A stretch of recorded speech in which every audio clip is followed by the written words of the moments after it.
اور اللہ سے ہم دعا کرتے ہیں کہ اللہ تعالیٰ مسجد اقصیٰ کو دوبارہ آزاد کرائے تاکہ ہمیں بھی وہاں جا کے نماز نصیب ہو اور مسجد اقصیٰ کی ہمیں بھی زیارت نصیب ہو۔ یہ ہر مسلمان کی تمنا ہے اور بہت سے لوگوں کو اللہ نے یہ توفیق دی ہے، وہاں جاتے ہیں اور بہت سے لوگ اس زیارت سے محروم ہیں۔ تو ہم یہ دعا کرتے ہیں کہ اللہ تعالیٰ وہ مبارک مسجد جس کی طرف اللہ اپنے حبیب صلی اللہ علیہ وسلم کو معجزاتی طور پر لے کر گیا اور خاص طور پر ہمارے حبیب صلی اللہ علیہ وسلم کو وہاں نماز پڑھوائی گئی معجزاتی طور پر، تو اللہ ہمیں بھی اس مقدس سرزمین کی زیارت کی توفیق نصیب فرمائے اور ہمارے لیے آسان فرمائے۔ آگے اللہ فرماتے ہیں الذی بارکنا حولہ، اس مسجد اقصیٰ جس کے ارد گرد ہم نے برکتیں رکھی ہیں۔ ارد گرد چونکہ سرزمین شام ہے تو اس میں اللہ نے برکتیں رکھیں، دنیاوی برکتیں بھی رکھی ہیں اور روحانی برکتیں بھی۔ روحانی برکتیں یہ ہیں کہ جتنے پیغمبر اس سرزمین میں آئے کسی دوسری زمین میں نہیں آئے، اور جتنے پیغمبروں کی وہاں قبریں ہیں سرزمین شام میں اور بیت المقدس میں، اتنی قبریں پیغمبروں کی کہیں نہیں ہیں، کسی اور جگہ پہ اتنی قبریں نہیں ہیں۔ اور دنیاوی برکتیں کیا ہیں کہ وہاں کی پیداوار، وہاں کی ہوا وہ بہت صحت کے لیے مفید ہے۔ انار، وہاں کا زیتون، وہاں کی انجیر، یہ سارے ایسے برکت والے پھل اللہ وہاں پیدا کرتا ہے اور بہت وافر مقدار میں۔ میں ترکی کے میں شام کے بارڈر تک گیا ہوں۔ پہلے تو شام کا علاقہ بہت وسیع تھا، تو یہ تو اب جو شام ہے یہ تو تھوڑا سا رہ گیا ہے۔ نبی صلی اللہ علیہ وسلم کے دور کا جو شام ہے وہ تو بہت وسیع رقبہ تھا۔ تو وہ ترکی کے بارڈر پہ جب آپ جاتے ہیں اور شام کی سرزمین ملتی ہے تو آپ کو اندازہ ہوتا ہے وہاں کی ہوا میں ایک خاص قسم کی ایک محسوس ہوتا ہے انسان کو اپنی صحت، اور ایک خاص قسم کی خوشبو محسوس ہوتی ہے۔ اور زیتون بہت کثرت سے پیدا ہوتا ہے، انجیر بہت کثرت سے پیدا ہوتا ہے، انار بہت کثرت سے پیدا ہوتا ہے۔ وہاں کے لوگوں کی صحتیں، ان کے چہروں کی فریشنس وہ صاف بتا رہی ہوتی ہے کہ اللہ نے زمین میں جسمانی برکتیں بھی بہت زیادہ رکھی ہیں۔ اور علماء نے لکھا ہے کہ اللہ نے جب یہ بتایا نا کہ مسجد اقصیٰ کے ارد گرد برکتیں، تو اس سے خود بخود یہ ثابت ہوتا ہے کہ جس مسجد کے مبارک ہونے کی وجہ سے اس کے ارد گرد اتنی برکتیں ہیں تو خود اس مسجد میں کتنی برکتیں ہوں گی۔ تو وہ مسجد بہت زیادہ برکت والی ہے۔ تبھی حدیث میں آتا ہے کہ جو مسجد حرام میں نماز پڑھتا ہے اسے 1,00,000 نمازوں کا ثواب ملتا ہے، اور جو مسجد اقصیٰ اور مسجد نبوی میں نماز پڑھتا ہے اسے 1,000، اور بعض روایات میں آتا ہے مسجد اقصیٰ میں 50,000 اور مسجد نبوی میں 1,000۔ اور یہ بھی رسول اللہ صلی اللہ علیہ وسلم کی صحیح حدیث ہے، لا تشد الرحال الا الى 3 مساجد، کہ سفر کیا جائے گا صرف 3 مسجدوں کی طرف۔ کیا مطلب؟ وہ سفر جو بنیت عبادت ہو، بنیت عبادت یعنی 3 مسجدیں ایسی ہیں جن کی طرف سفر کر کے ان مسجدوں کی زیارت کرنا ہی عبادت ہے۔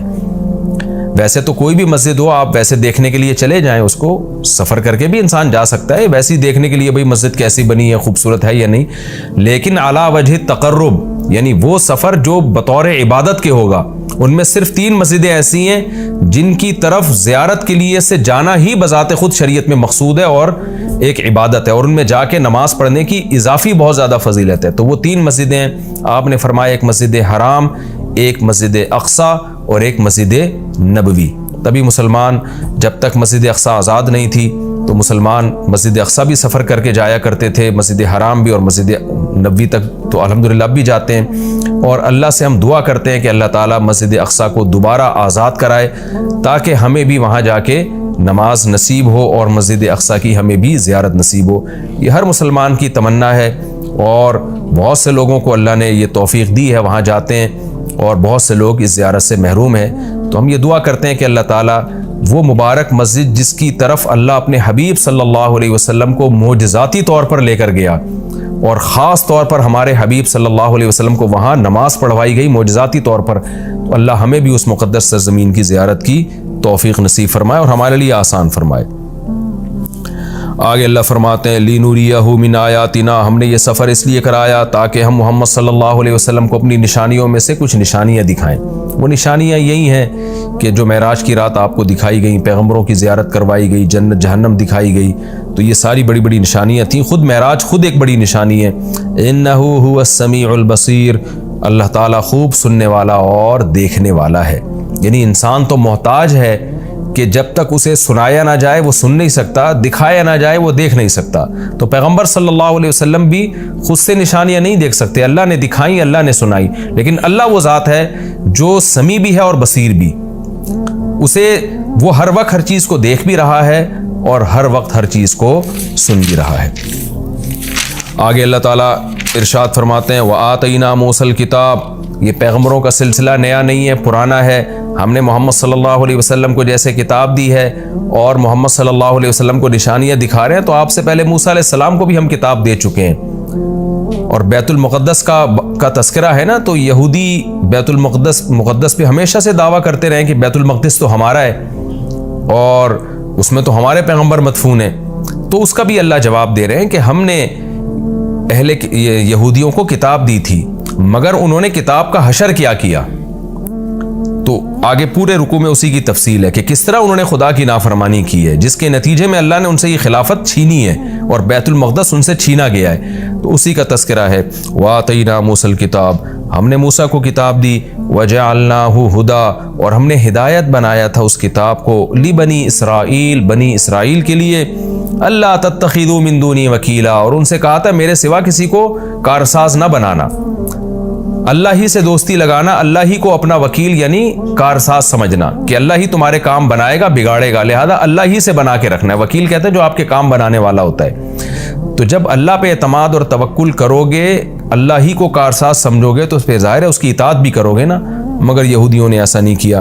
آگے اللہ خطاب کرتے ہیں ذریۃ من حملنا مع نوح، اے وہ لوگوں جن کو ہم نے نوح کے ساتھ سوار کیا تھا، اے ان کی ذریت، یعنی اللہ تعالیٰ ہم سب سے، پوری انسانیت سے خطاب کر رہے ہیں کہ تم وہ لوگ ہو جن کو ہم نے نوح کے ساتھ کشتی میں سوار کیا تھا، ان کی اولادیں ہو تم۔ نوح علیہ السلام کے ساتھ کشتی میں بہت سے لوگ سوار ہوئے تھے، ان میں نوح علیہ السلام کے 3 بیٹے بھی تھے، حام، سام اور یافس، جن کا نام بیان کیا جاتا ہے۔ تو باقی ساری نسل انسانیت کی انہی 3 بیٹوں سے چلی ہے۔ تو وہ چونکہ کشتی میں نوح علیہ السلام کے ساتھ سوار تھے، اس لیے اللہ نے کہا کہ اے انسانوں، تم ان کی نسلیں ہو جن کو نوح علیہ السلام کے ساتھ ہم نے کشتی میں سوار کیا تھا، جو ان کے 3 بیٹے تھے۔ تو گویا اللہ کا بہت بڑا احسان ہے کہ تمہارے جو باپ دادے تھے نا، نوح علیہ السلام اور ان کے 3 بیٹے، وہ تو شکر گزار بندے تھے، جن کے شکر گزاری کی وجہ سے پوری انسانیت کو تباہ کر کے ہم نے چند لوگوں کو کشتی میں سوار کیا تھا، آگے تم انہی کی نسلیں ہو۔ اگر وہ شکر گزار نہ ہوتے تو تمہیں بھی زندگی اور حیات نہ ملتی، اس لیے آگے فرمایا انہ کان عبدا شکورا، نوح تو اللہ کے شکر گزار بندے تھے، تو تم انہی کی اولاد ہو جن کو ہم نے کشتی میں سوار کیا۔ تو گویا کشتی میں سوار کرنے والوں پر بھی ہم نے احسان کیا اور تم پر بھی ہم نے احسان کیا، کیونکہ اگر ان کو ہم کشتی میں سوار نہ کرتے اور طوفان میں غرق کر دیتے تو تم بھی پیدا نہ ہوتے۔ تو اللہ تعالیٰ ہمیں ترغیب دے رہے ہیں کہ تمہارے باپ شکر گزار تھے، جن کی وجہ سے ان کو اور ان کے بیٹوں کو میں نے کشتی میں سوار کر کے بچایا، تو انہی کی وجہ سے میں نے تمہیں بھی بچایا۔ تو اے ان لوگوں کی ذریت، اے ان لوگوں کی نسلوں جن کو میں نے نوح کے ساتھ کشتی میں سوار کیا تھا، نوح شکر گزار آدمی تھے۔ تو کیا مطلب، تم بھی میری ان آیات کو غور سے سنو اور تم بھی شکر گزار بنو۔ تو آگے نیا مضمون شروع ہو رہا ہے، وَقَضَيْنَا إِلَىٰ بَنِي إِسْرَائِيلَ فِي الْكِتَابِ لَتُفْسِدُنَّ فِي الْأَرْضِ مَرَّتَيْنِ۔ اس میں نیا مضمون ہے کہ ہم نے بنی اسرائیل کو بتا دیا تھا کہ تم زمین میں فساد مچاؤ گے، تم ناشکری کرو گے، جس کی وجہ سے تم پر اللہ کے عذاب آئیں گے۔